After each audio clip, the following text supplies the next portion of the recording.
CM योगी का white collar terror से module से जुड़े हुए गैंग पर लगातार एक्शन जारी है। दूसरी तरफ चुनौती 2 दिन बाद रामनगरी में होने वाले ध्वजारोहण कार्यक्रम की है। कार्यक्रम में पीएम मोदी समेत देश और दुनिया से 7,000 से अधिक मेहमान आने वाले हैं। ऐसे में योगी और योगी की फोर्स ने ऑपरेशन 25 नवंबर लॉन्च कर दिया है। ऑपरेशन 25 नवंबर लॉन्च होने के साथ ही पूरे यूपी योगी फोर्स एक्शन में आ गई है। अयोध्या के आसपास के जिलों में स्पेशल चेकिंग अभियान चलाया जा रहा है।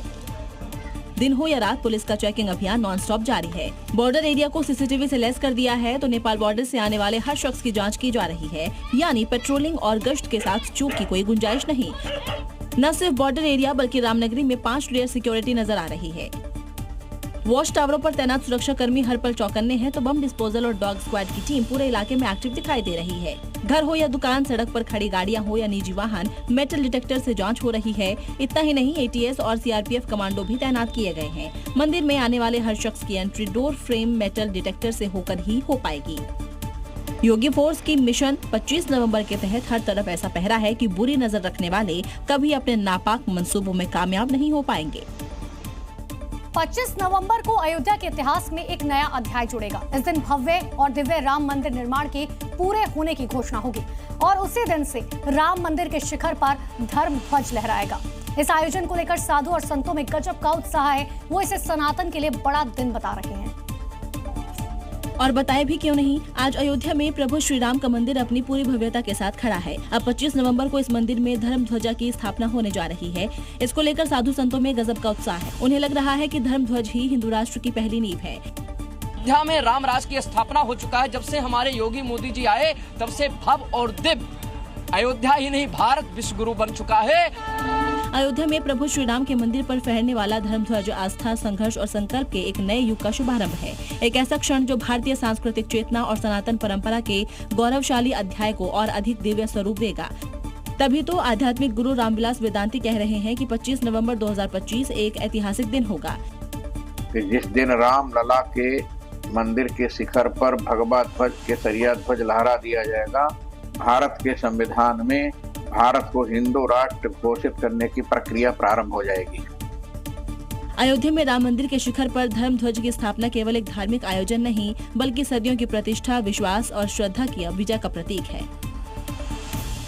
अयोध्या में राम मंदिर को भव्य और दिव्य बनाने के लिए अलग अलग तरह के फूलों से सजाया गया है, जिसमें गेंदा, गुलाब, ऑर्किड और विदेशी फूल शामिल हैं। देखिए, ये सजावट सिर्फ मंदिर तक सीमित नहीं है बल्कि गली, प्रवेश द्वार और दूसरे मुख्य स्थानों तक फैली हुई है। इस भव्य सजावट में अशोक के पत्ते की लड़ियां और फूलों से बने हुए नारे जैसे जय श्री राम भी शामिल है।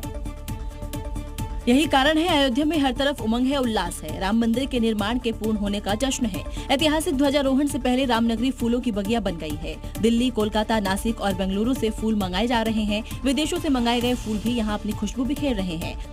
बाहर से फूल आए हैं, कुछ भारत के ही हैं, थाईलैंड के हैं और अपने यहाँ नासिक के हुए, बेंगलोर के हुए, कलकत्ता से हुए, यहाँ से फूल आए हैं।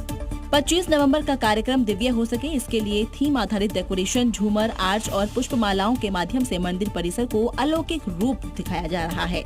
मंदिर के हर द्वार, गलियारे और प्रांगण में ऐसी साज सज्जा की गई है कि आगंतुकों को दिव्यता और सौंदर्य का अद्भुत अनुभव मिले।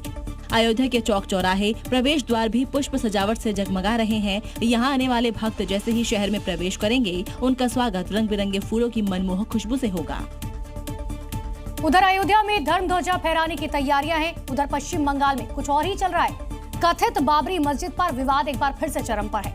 उमा भारती ने कबीर हुमायूं को चैलेंज दिया तो टीएमसी विधायक ने जी न्यूज पर उमा भारती का चैलेंज कबूल कर लिया। पश्चिम बंगाल में अगले साल की शुरुआत में ही विधानसभा चुनाव है। ममता बनर्जी अपने विधायक के स्टैंड पर स्थिति साफ नहीं कर रही हैं। इधर विधायक हुमायूं कबीर के फैसले पर राजनीति शुरू हो गई है और विवाद बढ़ गया है। फायर ब्रांड नेता उमा भारती ने तो ऐलान कर दिया है कि बाबर के नाम से बनी इमारत का वही हाल होगा जो 6 दिसंबर को अयोध्या में हुआ था।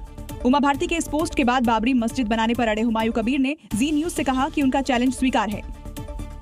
ठीक है, गिरने दीजिए, आने दीजिए, उमा भारती जी को आने दीजिए, तो जितना हिम्मत है आने दीजिए, मैं इनको चैलेंज एक्सेप्ट करते हैं। अब सवाल उठ रहे हैं कि हुमायूं कबीर को पश्चिम बंगाल विधानसभा चुनाव से पहले ही बाबरी मस्जिद की याद क्यों आई? क्या हुमायूं कबीर चुनौती देकर राजनीतिक लाभ लेना चाहते हैं? क्योंकि पश्चिम बंगाल में मुस्लिम आबादी लगभग 30% है। 2021 में टीएमसी को 75% से ज्यादा मुस्लिम वोट मिले थे। 100 विधानसभा सीटों पर मुस्लिम वोट अहम है और 46 विधानसभा सीट पर 50% से ज्यादा मुस्लिम वोटर हैं।